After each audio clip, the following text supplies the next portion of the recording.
दोस्तों, आज हम चुप रहने की ताकत को जानेंगे। चुप रहना एक ऐसी शक्ति है जो हमें किसी भी बात को गहराई से समझने की और काम करने की ऊर्जा देती है। चुप रहने से हमारा दिमाग ज्यादा काम करने लगता है और हम ठीक समय पर सही निर्णय लेने में सक्षम होते हैं। यह हमारी आत्मिक शक्ति का मुख्य स्रोत है, जो आज कल के समय में हमारे लिए बहुत ही मुश्किल है। यह हमारे मन को शांत करता है। शांत रहने से हम अंदर से यानी दिल से सच्ची खुशी का महसूस करते हैं, जिसका अंदाजा हम खुद भी नहीं लगा सकते। इससे हमारी संकल्प शक्ति भी बढ़ती है। इसलिए जो लोग कम बोलते हैं, उनके द्वारा कही गई बातें जल्दी सच हो जाती हैं, क्योंकि वे लोग सकारात्मक विचारों के होते हैं और उनका मन अंदर से बहुत शांत होता है। जब किसी परेशानी का हल असंभव सा दिखाई देता है, तो कुछ देर चुप रहकर अकेले में बैठकर उसे बड़ी आसानी से हल किया जा सकता है। चुप रहकर ही भगवान या परमात्मा से भी सीधी बात की जा सकती है। जीवन में खुश रहने के लिए चुप यानी शांति का विशेष महत्व होता है। मौन रहना त्याग है, तपस्या है। मौन रहने से शरीर में ऊर्जा बढ़ती है। मौन के बल से कई सिद्धियां प्राप्त कर सकते हैं। महावीर 12 वर्ष व महात्मा बुद्ध 10 वर्ष तक मौन रहने के उपरांत ज्ञान प्राप्त कर सके। महर्षि रमण व चाणक्य भी मौन के उपासक थे। मौन इस अवस्था में खतरनाक होता है जब मन में विषय वासना का तांडव चल रहा हो और जुबान बंद हो। मौन आत्मा का श्रृंगार है। जो मौन को जान गया वह जग जीत गया। यदि लोग आवश्यकता अनुसार बोलें तो 90% झगड़े स्वयं खत्म हो जाएंगे। इंसान को उतना ही बोलना चाहिए जितना बोलने से काम चल जाए। ज्यादा बोलने से शरीर की ऊर्जा क्षीण होती है। जो मौन की भाषा जानता है वह शब्दों का अच्छा प्रयोग करता है। यदि व्यक्ति 1 हफ्ता गंभीर मौन में बिताए तो वह 1 घंटा सार्थक बोलने योग्य होता है। अधिक बोलने वालों से लोगों का विश्वास उठ जाता है। कुछ लोग ज्यादा बोलकर मुसीबत मोल ले लेते हैं। सोचें, समझें, विचारें और फिर बोलें। इसका एक सूत्र यह है कि प्रतिक्रिया तभी व्यक्त करें जब ऐसा करना आवश्यक अपरिहार्य हो जाए।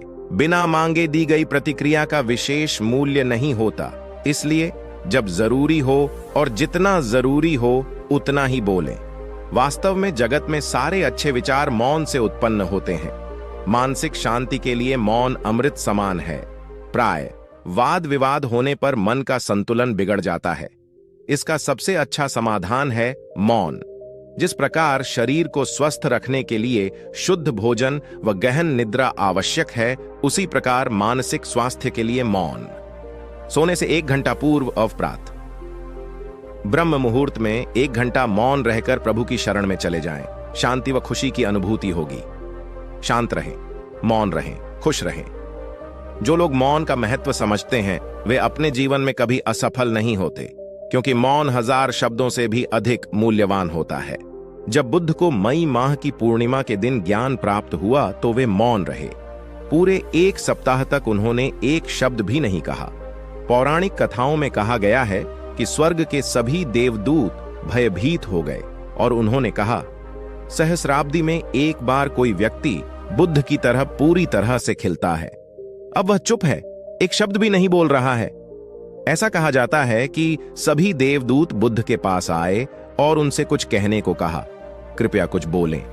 बुद्ध ने कहा, जो जानते हैं वे मेरे कहे बिना भी जानते हैं, और जो नहीं जानते वे मेरे शब्दों से नहीं जान पाएंगे। अंधे आदमी के लिए जीवन का कोई भी वर्णन व्यर्थ है। जिसने स्वाद नहीं लिया है अस्तित्व का, जीवन का अमृत, इस बारे में उनसे बात करने का कोई मतलब नहीं है। इसलिए मैं चुप हूं। उन्होंने कहा, आप इतनी अंतरंग, इतनी व्यक्तिगत बात कैसे बता सकते हैं? शब्द नहीं कर सकते। और अतीत में कई धर्म ग्रंथों ने घोषणा की है, शब्द वहीं समाप्त होते हैं जहां सत्य शुरू होता है।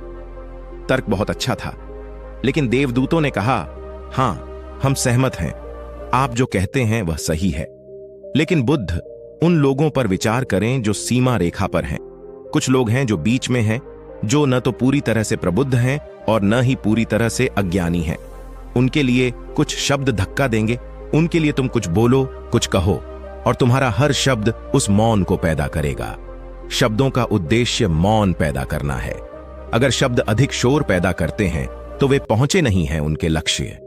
और बुद्ध के शब्द निश्चित ही मौन पैदा करेंगे, क्योंकि बुद्ध मौन की अभिव्यक्ति हैं।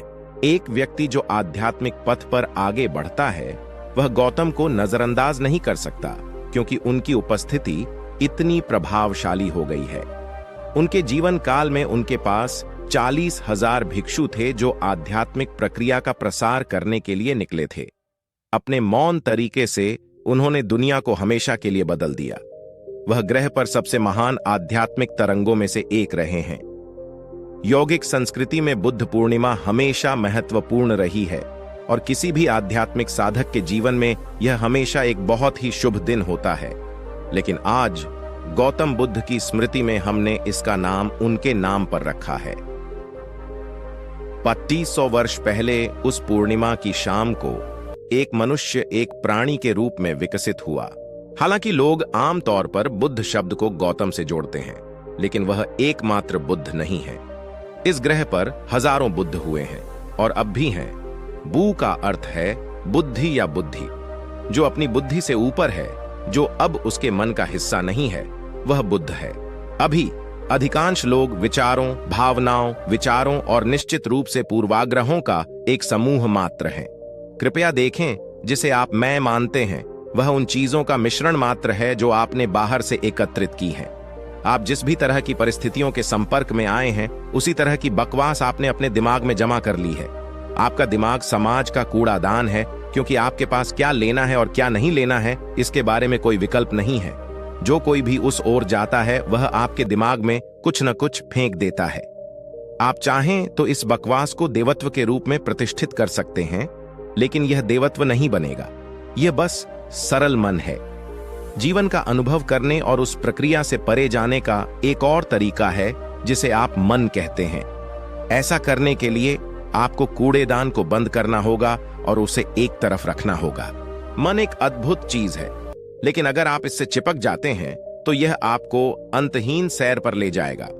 यदि आप मन में हैं तो आप एक निरंतर पीड़ित इंसान हैं। आप इसकी मदद नहीं कर सकते। कष्ट अपरिहार्य है। हो सकता है कि जब आप सूर्यास्त देख रहे हों तो वह इतना सुंदर हो कि आप सब कुछ भूल जाएं, लेकिन आपकी पीड़ा आपके ठीक पीछे पूंछ की तरह बैठी है। जिस क्षण आप पीछे मुड़कर देखते हैं वह वहीं होता है जिसे आप मेरी खुशी कहते हैं। वो पल हैं जब आप अपना दुख भूल गए थे। जब तक आप मन में हैं, भय, चिंताएं और संघर्ष अपरिहार्य हैं। वह मन का स्वभाव है।